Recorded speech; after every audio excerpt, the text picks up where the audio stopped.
Brought to you by TechnoSpark 20 series smartphones. I'm superhuman. ये गुलाबी gang है, इनको कुछ नहीं चाहिए, इनको सिर्फ सत्ता चाहिए, सिर्फ सत्ता। इस सत्ता के लिए कुछ भी कर सकते हैं, ये झूठ बोलते हैं। जबकि मेंबर पार्लियामेंट, उसको पता नहीं कहां से रिकॉर्ड मिलेगा। अरे कोसली को ये जानते हैं क्या? कभी कोसली गए हैं क्या? अब ये 3-4 बार कोसली गए तो चले गए कोसली। आप देख रहे हैं हरियाणा तक और मैं हूं आपका साथी प्रथम शर्मा। लोकसभा चुनाव का कटडाउन शुरू हो चुका है। आने वाली 25 मई को लोकसभा का चुनाव हरियाणा में होने वाला है। इन दिनों रोहतक लोकसभा का चुनाव प्रचार जो जोर पकड़े हुए है। दोनों ही पार्टियां, कांग्रेस और चाहे भाजपा, दोनों ही पार्टियां अपनी अपनी जीत के दावे कर रही हैं। लेकिन कौन पार्टी कहां पर कमजोर है और कौन पार्टी जीत के प्रति आश्वस्त है, इन बातों को जानने के लिए हमारे साथ मौजूद हैं हरियाणा तक से बातचीत करने के लिए सांसद डॉक्टर अरविंद शर्मा, जो भाजपा प्रत्याशी के रूप में रोहतक लोकसभा चुनाव में खड़े हुए हैं। डॉक्टर साहब, हरियाणा तक में आपका स्वागत है। डॉक्टर साहब, चुनाव प्रचार जोर पकड़ चुका है। आप भी डोर टू डोर जा रहे हैं, आप भी गांव-गांव प्रचार अभियान कर रहे हैं, लेकिन कई स्थानों पर जिस तरह से विरोध का सामना करना पड़ा है, आप कह रहे हो कि ये योजनाबद्ध तरीके से विरोध कराया जा रहा है, खास करके कांग्रेस को आप द्वारा टारगेट किया जा रहा है। इसको लेकर के आप क्या कहेंगे? मैं कांग्रेस को इसको टारगेट नहीं कर रहा। अब ध्यान से सुनो, ये गुलाबी गैंग है, इनको कुछ नहीं चाहिए, इनको सिर्फ सत्ता चाहिए, सिर्फ सत्ता। इनको चाहिए मुख्यमंत्री बना, सिर्फ सत्ता चाहिए इनको। और ये सत्ता के लिए कुछ भी कर सकते हैं, ये झूठ बोलते हैं, ये भय का वातावरण पैदा करते हैं। इतनी झूठ, सफेद झूठ।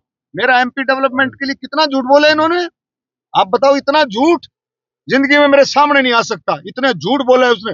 जबकि मेंबर पार्लियामेंट, उसको पता नहीं कहां से रिकॉर्ड मिलेगा, और ये रिकॉर्ड झूठा है, उसको पता था। उसने ट्विटर पे डाला, अपने फेसबुक पे डाला, उसने कितना झूठ उसने बोला। तो मैं कहता हूं, इनकी बातों में सब झूठ है। जहां तक विरोध की बात है, गुलाबी गैंग, इनका गैंग, इनके लोग, पेड लोग, पकाए हुए लोग, जिनको ये कहते हैं कि भी ये काम कर दो, हम अगर मुख्यमंत्री बनेंगे तुम्हें नौकरी दे देंगे। उन लोगों को गुंडागर्दी, ऐसी गुंडागर्दी मचाते हैं तो चंद लोग, चंद मुट्ठी भर भी नहीं होंगे, चंद लोग ऐसा काम करते, घिनौना काम करते। क्या जरूरत पड़ी इनके नेता को, राणा सिंह डांगी को, ये कहने की कि विरोध मत करो भाई, लोकतंत्र में सबको कहने का अधिकार है। क्या जरूरत पड़ी? क्यों जरूरत पड़ी? जब कोई और कर रहा है तो उनको क्या जरूरत पड़ी? क्या जरूरत पड़ी दीपेंद्र को? आपने देखा हो, दीपेंद्र ने स्टेटमेंट दिया कि भाई विरोध मत करो, वोट की चोट से विरोध करो। इसको क्या जरूरत पड़ी? अगर आम आदमी विरोध कर रहा है तो इनको क्या जरूरत पड़ी? नहीं, डॉक्टर साहब, दीपेंद्र जी बार बार कह रहे हैं कि यदि वो इतने सच्चे हैं, डॉक्टर अरविंद शर्मा जी, तो अपने कार्यकाल में किए गए कोई भी 5 काम जो है विकास गिनवा दें कि उन्होंने किस तरह से कोई विकास कार्य करवाया। मेरी समझ में नहीं आता, उसकी आंखों पर क्या क्या चश्मा चढ़ गया है। अरे ऑर्बिटल कॉरिडोर 5,600 करोड़ का, जाकर के रिपोर्ट ले लो, फोटो खींच लो वहां पर। ये रेलवे का प्रोजेक्ट का जो है सारा डीपीआर बनने जा रहा है, सारा उसका सर्वे हो गया है। 1225 करोड़ झज्जर से फरकनगर लाइन का, 152D। ये तरह जो कुंडली मानेसर, ये जो है ये किसने किया? आप जब सांपले वाला जो है, ये जो सांपले में इतनी कैजुअलिटी होती थी, बेरी रोड पर, बेरी चौक पर कितनी कैजुअलिटी होती है, जिनको ध्यान किया? अब बनने लग रहा है, जाकर के देखो, ओवर ब्रिज बनने लग रहा है, आप जाकर चेक करो। आपका भादरगढ़ से आसोदा मेट्रो, चल भाई, चलता रहे, क्या बातें करो, इतने काम। और असली काम जो है, ये भी काम है, काम का पहिया चलता रहता है। ये रोहतक से महम, जो रोहतक महम आसी रेल लाइन है, ये इनकी बनवाई हुई है। अरे 1000 करोड़ रुपया मोदी जी ने सैंक्शन किया है। 1000 करोड़ रुपया अगर ये ऐसे बनवाने वाले थे, कहते हैं 2009 में 12 में हमने सैंक्शन कर दिया, हमने मंजूर कर दिया। अरे तो मंजूर करना ही काम होता है। 2009 में अगर मंजूर किया, 12 मंजूर, इतने सालों में आपने क्या जमीन एक्वायर करने के लिए कोई प्लानिंग की? कब को कोई बजट बनाया? कोई डीपीआर बनाई? 1 मिनट, कोई डीपीआर बनाई? अब काम तो सरकार ने, मोदी जी के ने किया। 1000 करोड़ रुपया, 900 करोड़ रुपया तो मोदी जी ने सैंक्शन किया, काम चालू कराया, काम कंप्लीट किया, और बंदे ठा करके काम हमने किया, ट्रेन में चढ़ गए। शर्म आनी चाहिए। डॉक्टर साहब, आप बार बार कह रहे हैं कि डर और भय का माहौल बनाए। किस माहौल की बात करें? कैसा माहौल बनाया जा रहा है? कैसा माहौल? तो इतने सीनियर आप रिपोर्टर हैं, सीनियर जर्नलिस्ट है। अरे रघुवीर कादन क्या स्टेटमेंट देता है? रघुवीर कादन ने क्या स्टेटमेंट दी बेरी में कि अगर 2019 में 5 साल के बाद, अब ये कर रहा है 2019 में दीपेंद्र हुड्डा रिकाउंटिंग कराता तो 6 घंटे लगते। आपने स्टेटमेंट सुनी होगी, 6 घंटे लगते। उन 6 घंटों में इतने ट्रैक्टर, इतने लोग हमारे आ जाते, इतने लोग के मारकाट हो जाती।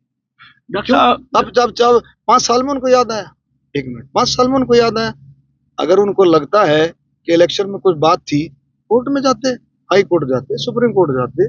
5 साल में ये इस समय पर ये बात कहना, इसका मतलब लोगों में ये डर पैदा करना कि हम ये काम भी कर सकते हैं। आगे ये काम करके इनका पेट नहीं भरा। आरक्षण में इन्होंने रोहतक को जला दिया, झज्जर को जला दिया, इनका पेट नहीं भरा इनका। अब फिर ऐसी बातें करते हैं, लोगों में डर पैदा कर रहे हैं। और यही डर पैदा करके ये इतनी बार अब पकड़ाई में आए हैं। ये इतनी बार, जितनी बार भी एमपी उमपी बने हैं, ये खौफ पैदा करके, ऐसा माहौल बना करके, भाई यही है, इनका ये गढ़ है, यही है भाई, ये जीत सकते हैं भाई, और कोई जीत नहीं सकता, और कोई नहीं जीत सकता, यही जीत सकते हैं। डॉक्टर साहब, पिछली बार आपको रेवाड़ी हल्के के खास करके कोसली क्षेत्र से आपको 17,000 की लीड मिली थी, लेकिन आज दीपेंद्र हुड्डा ये कहते हैं, ये दावा करते हैं कि अब वो समय बदल चुका है और वही 17,000 की लीड कोसली क्षेत्र से कांग्रेस प्रत्याशी दीपेंद्र हुड्डा को मिलने वाली है। चलो ये भी लिख लो, सुन लो। मैं यही तो कहता हूँ, अफवाहें, झूठ झूठ, अफवाहें, भय का वातावरण, ये भी झूठ, इतनी बड़ी अफवाह। अरे कोसली को ये जानते हैं क्या? कभी कोसली गए हैं क्या? अब ये 3-4 बार कोसली गए तो चले गए, कोसली चले गए कोसली। अब ये 3-4 बार जा करके कोसली को, अरे कोसली का इलाका इनको समझ है? कोसली क्या है? कोसली का इलाका शहीदों का इलाका, बहादुरों का, स्वतंत्रता सेनानियों का, देशभक्तों का इलाका है। वो इनका इलाका नहीं है, वो देशभक्तों का इलाका है, वो देश का इलाका है, वो मोदी जी का इलाका है, नरेंद्र मोदी जी का, नरेंद्र मोदी का इलाका है, देशभक्तों का इलाका है। एक एक गांव में, किसी गांव में 3, किसी गांव में 5-5 शहीद हैं, शहीदों के स्मारक बने हुए हैं। ये करते राजनीति। वो सेवादार इलाका है, वो प्यार का इलाका है, वो समझने वाला इलाका है, वो देश की आजादी में उसका योगदान है, देश की आजादी को बरकरार रखने में उनका योगदान है। कोई भी लड़ाई हुई, देश की लड़ाई हुई हो, उसका योगदान रहा है। कोई पाकिस्तान की, कोई चाइना की, हर लड़ाई में उसका योगदान है। उस इलाके में ऐसी बात करते हैं ये, उस इलाके में। फिर मैं कहता हूँ, भगवान से डरते, मैं कभी घमंड नहीं करता। पिछली बार कोसली में 75 से जीते थे। अब आप भी लिख लो, 1 लाख वोटों से भी ज्यादा कोसली जिताएगा, क्योंकि वो इलाका देशभक्तों का इलाका है, देशभक्तों का इलाका। चलो, तो ये थे सांसद डॉक्टर अरविंद शर्मा, जो अपनी मौजूदा लोकसभा चुनाव में रोहतक जीत को लेकर के काफी आश्वस्त नजर आए और कहा कि डर और माहौल का जो है वो पैदा किया जा रहा है, लेकिन रोहतक संसदीय क्षेत्र का मतदाता इतना जागरूक है, वो किसी भी तरह से डर के, खौफ के साए में जीने वाला नहीं है और अपनी मर्जी से अपना मतदान जो है वो करेगा, अपनी दिमागी सूझबूझ से काम करेगा। हरियाणा तक के लिए झज्जर से प्रथम शर्मा।